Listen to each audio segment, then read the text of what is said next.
अस्सलाम वालेकुम रहमतुल्लाहि व बरकातुहू। पाकिस्तानी फैंस ट्विटर पर एवं सोशल मीडिया पर कड़ी तनकीद का निशाना बना रहे हैं कि बाबर आजम के साथ जो काम किया गया वो बिल्कुल भी सही नहीं था। अगर हम इंग्लैंड के बॉलर की उस बातचीत करते हैं, अभी कुछ लोग कह रहे हैं कि यार साकिब भाई फेक है, ये है वो है। तो देखिए भाई, मैं आपको क्लियर कट बात दिखाने चाह रहा हूँ जिससे आपको भी पक्का यकीन हो जाएगा कि भाई ये नॉट आउट थे बाबर आजम। वैसे आपके ख्याल में बाबर आउट थे भी सही या फिर नहीं, कमेंट्स में जरूर बताइएगा।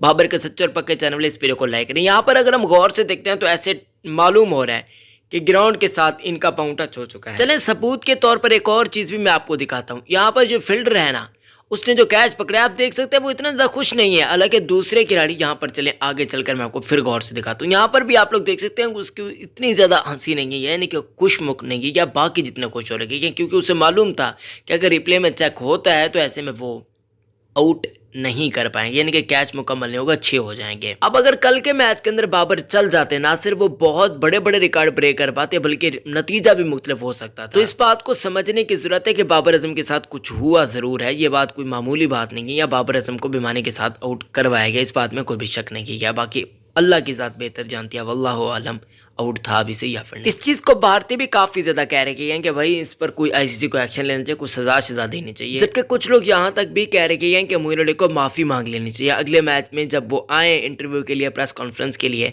तो वो इस चीज़ पर आकर माफ़ी मांगे। अब इंग्लैंड को भी मौजूद है, यानी कि इंग्लैंड का जो फील्डर है उसको भी मालूम था कि भाई नॉट आउट है। अब देखते हैं कि मोइन अली साहब क्या करते हैं, क्या सिनेरियो अपनाते हैं।